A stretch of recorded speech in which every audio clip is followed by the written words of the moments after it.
तो देखते हैं यहाँ पे क्वेश्चन नंबर 53 में हमसे क्या पूछा गया है। Look at figure 4.1 and answer the following question. तो हमें यहाँ पे फिगर में देखना है और उसके बाद यहाँ पे जो कुछ क्वेश्चंस पूछे गए हैं उनका हमें जवाब देना है। तो पहले वाले पार्ट में क्या पूछा गया है, what change would you observe in the calcium hydroxide solution taken in tube B. तो यहाँ पे आपको दिख रहा होगा जो हमारे यहाँ पे ट्यूब बी है, इसमें हमने यहाँ पे क्या ले रखा है, कैल्शियम हाइड्रोक्साइड ले रखा है। तो इसमें हमें यहाँ पे क्या चेंज देखने को मिला वो हमें यहाँ पे बताना है। तो जो यहाँ पे टेस्ट ट्यूब बी है इसमें हमारे यहाँ पे क्या है, कैल्शियम हाइड्रोक्साइड का सॉल्यूशन है और जो यहाँ पे CO2 गैस है वो हमारे यहाँ पे क्या हो रही है, इसके अंदर जा रही है। तो आप यहाँ पे लिख सकते हैं when CO2 is pass through calcium hydroxide solution. तो यहाँ पे होगा क्या, जो कैल्शियम हाइड्रोक्साइड सॉल्यूशन होगा जिसको हम यहाँ पे क्या बोलते हैं, लाइम वाटर भी बोलते हैं। तो इसके साथ अगर हम यहाँ पे रिएक्ट करा रहे हैं कार्बन डाइऑक्साइड गैस को, तो ये हमारे यहाँ पे क्या हो जाएगा, मिल्की हो जाएगा due to the formation of insoluble calcium carbonate. तो यहाँ पे किसकी फॉर्मेशन होगी, हमारे यहाँ पे कैल्शियम कार्बोनेट की फॉर्मेशन होगी, जिसकी वजह से जो यहाँ पे सॉल्यूशन होगा वो हमारे यहाँ पे क्या हो जाएगा, मिल्कीनेस हो जाएगा। मतलब वो यहाँ पे दूध की तरह दिखने लगेगा due to the insoluble calcium carbonate. तो ए वाले पार्ट में आपको जो आंसर लिखना था वो आपको यहाँ पे स्क्रीन में दिख रहा होगा। अब हम यहाँ पे बात कर लेते हैं इसके बी वाले पार्ट की। तो बी वाले पार्ट में क्या बोला गया है, write the reaction involved in test tube A and B respectively. तो यहाँ पे ए टेस्ट ट्यूब में कौन सी रिएक्शन हो रही है और बी टेस्ट ट्यूब में कौन सी रिएक्शन हो रही है वो हमें यहाँ पे लिखना है। तो सबसे पहले मैं यहाँ पे बात कर लूंगा टेस्ट ट्यूब ए की। तो ए में यहाँ पे कौन सी रिएक्शन हो रही है, तो आपको यहाँ पे टेस्ट ट्यूब दिख रहा होगा। तो टेस्ट ट्यूब ये ए है, इसमें हमारे यहाँ पे क्या सोडियम कार्बोनेट किसके साथ रिएक्ट कर रहा है, इथेनॉइक एसिड के साथ रिएक्ट कर रहा है। सोडियम कार्बोनेट का जो फॉर्मूला होता है वो हमारे यहाँ पे क्या होता है, Na2CO3। ये हमारे यहाँ पे क्या है, सोडियम कार्बोनेट है, मैं यहाँ पे लिख देता हूँ। ये हमारे यहाँ पे क्या है, सोडियम कार्बोनेट है। ये हमारा किसके साथ रिएक्ट करेगा, ये हमारा इथेनॉइक एसिड के साथ रिएक्ट करेगा, जो कि हमारे यहाँ पे क्या हो जाएगा, CH3COOH। ये हमारे यहाँ पे क्या है, इथेनॉइक एसिड है, मैं इसको भी नाम लिख देता हूँ। ये हमारे यहाँ पे क्या हो जाएगा, इथेनॉइक एसिड हो जाएगा। इसके साथ रिएक्ट कराने के बाद ये हमारा क्या बनेगा, सोडियम इथेनॉइट, जो कि हमारे यहाँ पे क्या है, सॉल्ट है। प्लस यहाँ पे क्या होगा, CO2 गैस रिलीज होगी और वाटर की फॉर्मेशन होगी। तो मैं यहाँ पे लिख लेता हूँ CH3COONA। ये हमारे यहाँ पे क्या बन रहा है, सोडियम इथेनॉइट बन रहा है, सोडियम इथेनॉइट बन रहा है। प्लस हमारे यहाँ पे क्या होगी, कार्बन डाइऑक्साइड गैस रिलीज होगी, प्लस हमारे यहाँ पे क्या होगी, वाटर की फॉर्मेशन होगी। तो ये हमारे यहाँ पे टेस्ट ट्यूब ए की रिएक्शन हो गई। अब मैं यहाँ पे बात कर लेता हूँ टेस्ट ट्यूब बी की। तो टेस्ट ट्यूब बी में हमारे यहाँ पे क्या होगा, जो यहाँ पे CO2 गैस रिलीज होगी वो हम किसके साथ रिएक्ट करा रहे हैं, कैल्शियम हाइड्रोक्साइड सॉल्यूशन, जिसको हम यहाँ पे लाइम वाटर भी बोलते हैं। तो मैं यहाँ पे लिख लेता हूँ कैल्शियम हाइड्रोक्साइड सॉल्यूशन में हम यहाँ पे क्या कर रहे हैं, CO2 गैस को रिएक्ट करा रहे हैं। तो यहाँ पे हमारी किसकी फॉर्मेशन होगी, कैल्शियम कार्बोनेट की फॉर्मेशन होगी, जो यहाँ पे सॉल्यूशन को क्या करेगा, मिल्कीनेस बना देगा, मतलब दूध के कलर जैसा बना देगा। प्लस यहाँ पे क्या होगी, वाटर रिलीज होगी।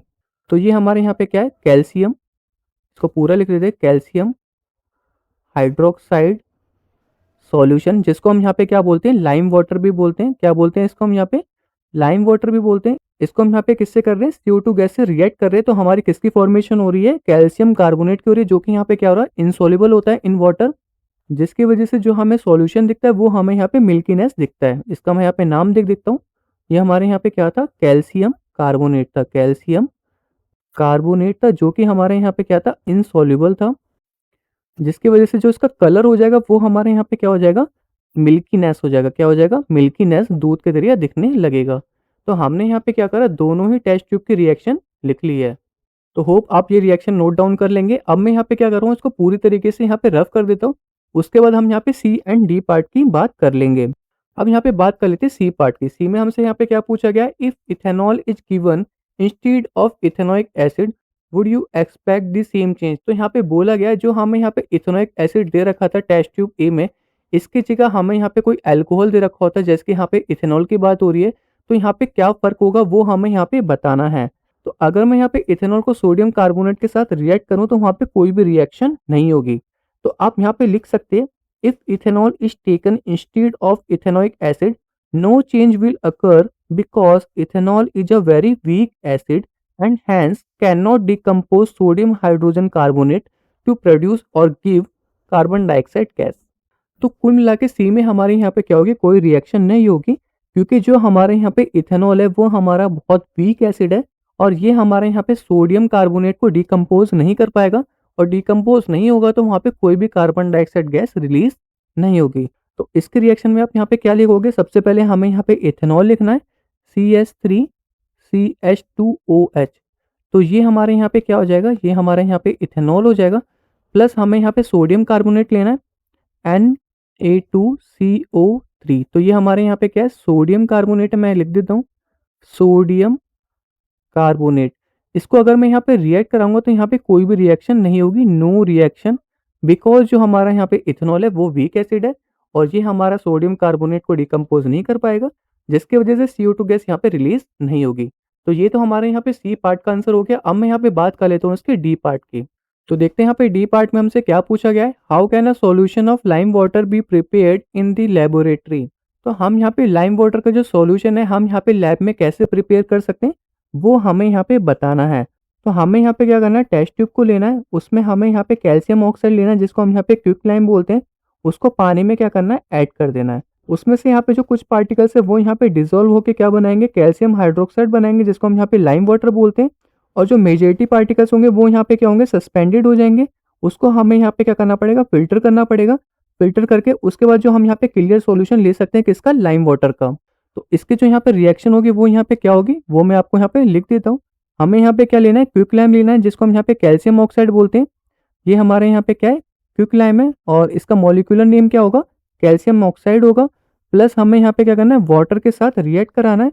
तो ये हमारे यहाँ पे क्या होगा, सस्पेंड हो जाएगा। तो मैं यहाँ पे लिख देता हूँ सस्पेंशन, मतलब पूरी तरीके से जो सॉल्यूशन है वो यहाँ पे मिक्स नहीं होगा, कुछ सॉल्यूशन मिक्स होके क्या होंगे, कैल्शियम हाइड्रोक्साइड बना देंगे, बट जो मेजोरिटी पार्टिकल्स है वो यहाँ पे मिक्स नहीं हो पाएगा। इसकी वजह से हमें यहाँ पे क्या करना पड़ेगा, इसको फिल्टर करना पड़ेगा। फिल्टर करके हम यहाँ पे क्लियर सॉल्यूशन ले सकते हैं कैल्शियम हाइड्रोक्साइड का।